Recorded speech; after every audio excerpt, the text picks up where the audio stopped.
Hello दोस्तों, मैं सूरज कुमार आपके लाया हूँ अनुपात समानुपात। चलिए देखते हैं।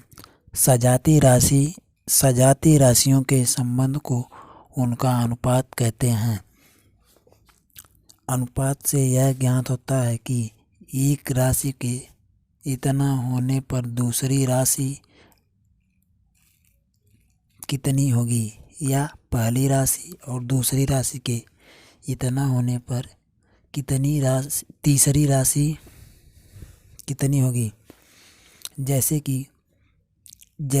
किसी कमरे की लंबाई, चौड़ाई, ऊंचाई क्रमशः 12 मीटर, 10 मीटर, 8 मीटर हो तो इनमें अनुपात क्या होगा। इनमें हो जाएगा 12:10, 10:8 हो जाएगा, बराबर 6:5:4 से यह निर्धारित होता है।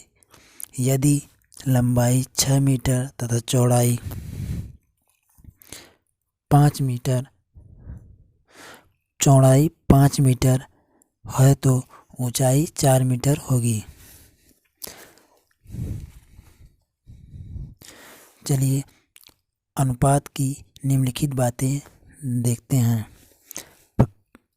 ये कह रहा है कि सजाती राशियों में संबंध होने के कारण अनुपात का कोई मात्रक नहीं होता। बी, सजाती राशियों के मासा से भाग देकर अनुपात को लघुत्तम रूप में लिखा जाता है। जैसे किसी प्लाट की लंबाई तथा ऊंचाई क्रमशः 60 मीटर तथा 40 मीटर के अनुपात 60:40 को 20 से भाग देकर 3:2 के रूप में लिख सकते हैं।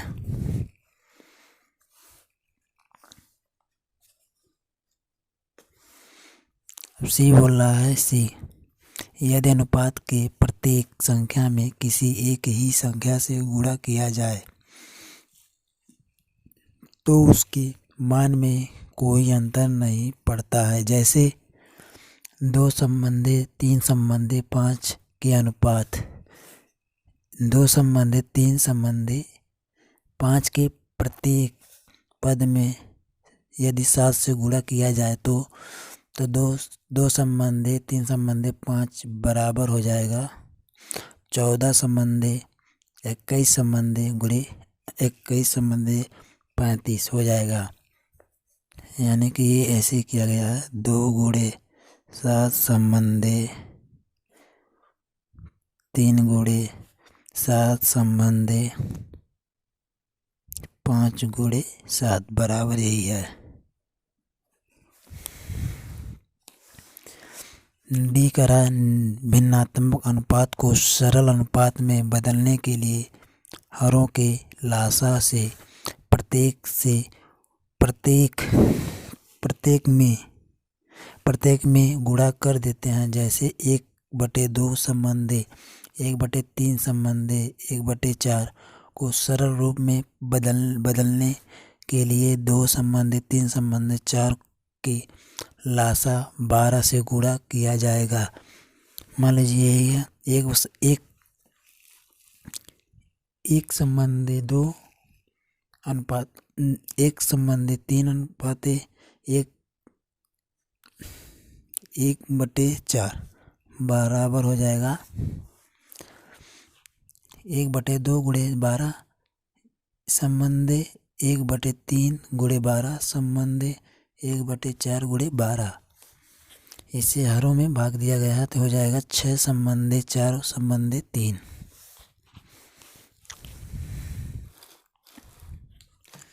चलिए देख लेते हैं अनुपात के विभिन्न प्रकार कितने प्रकार के होते हैं। अनुपात हम देख लेते हैं। अनुपात पहला है अनुलोम अनुपात। अनुलोम अनुपात किसे कहते हैं। अनुलोम अनुपात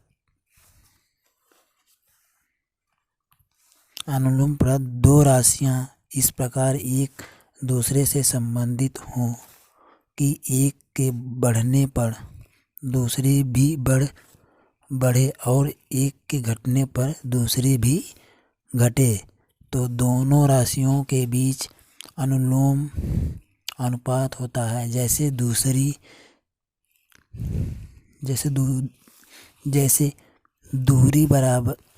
दूरी बराबर चाल गुणे समय में चाल को बढ़ाने पर दूरी भी बढ़ेगी और चाल को घटाने पर दूरी भी घटेगी। अतः दूरी और चाल में अनुलोम अनुपात होगा।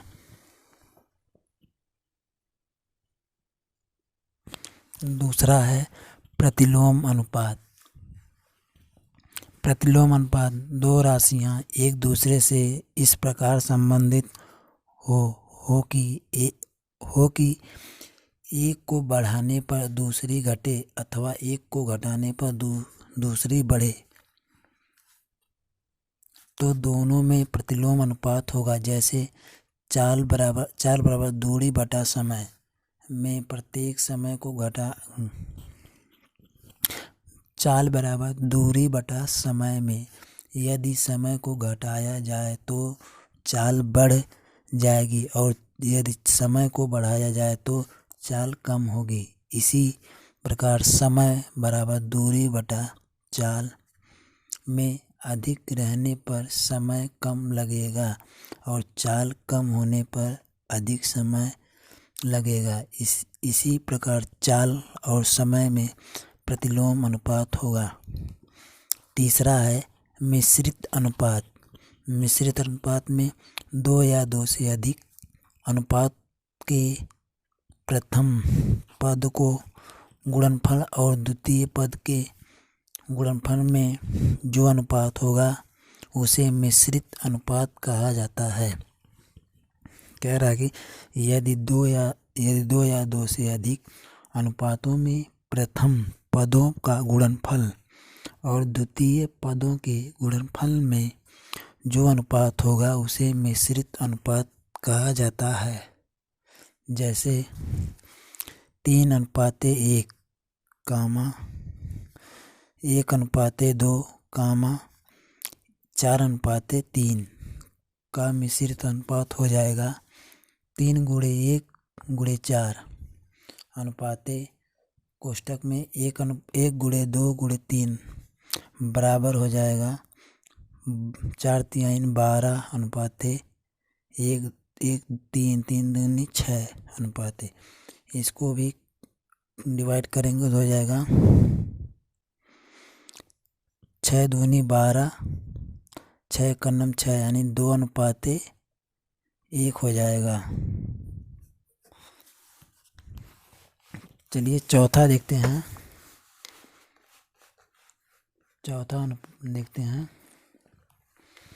चौथा हो जाएगा वर्गानुपात। किसी अनुपात के प्रत्येक पद के वर्गों से बना अनुपात वर्गानुपात होता है। जैसे 4:5 का वर्गानुपात 16 अनुपात हो जाएगा यानी हो जाएगा।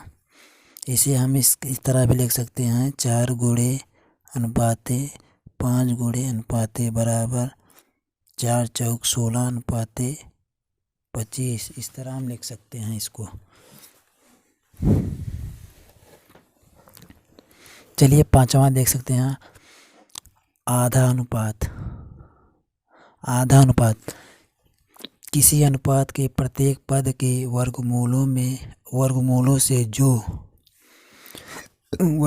से जो अनुपात होता है उसे आधा अनुपात कहते हैं। जैसे 9:16 16 का आधा अनुपात 3:4 हो जाएगा। यानी कि 9 का आधा 3 3×3 9 4 चौके 16 यानी 3:4 हो जाएगा। छठा है तिहरा अनुपात। तिहरा अनुपात किसी अनुपात के प्रत्येक पद के घनों से बना अनुपात तिहरा अनुपात कहलाता है। जैसे 3:4 का तिहरा अनुपात 27:64 हो जाएगा।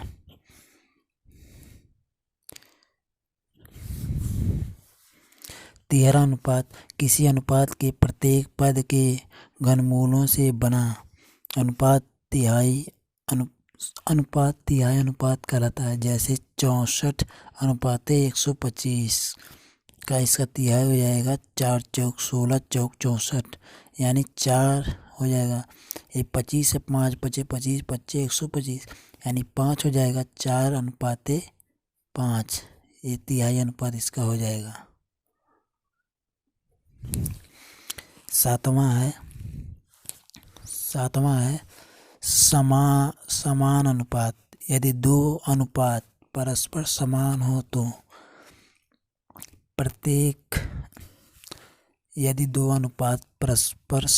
हो तो उनके चारों पद समानुपाती हो जाएंगे। नहीं यार, यदि दो अनुपात परस्पर समान हो तो उनके चारों पद समानुपाती कहलाते हैं। जैसे A डॉट B बराबर C अनुपात D, तो A dot B A B C और D परस्पर समानुपाती कहे जाएंगे। इनको इस प्रकार लिखा जाता है कि एक A संबंधित B संबंधित C संबंधित D। यहाँ B और C को मध्य पद तथा B तथा A और D को बाह्य पद कहते हैं। जैसे D को चतुर्थ अनुपात कहा जाता है। समानुपात की अनिवार्यता शर्तें होती हैं। चलिए दोस्तों, आज के लिए बस इतना ही। कल फिर मिलेंगे इसके आगे का। आज हम इतना ही पढ़े हैं। अनुपात समानुपात। अनुपात कितने प्रकार के होते हैं?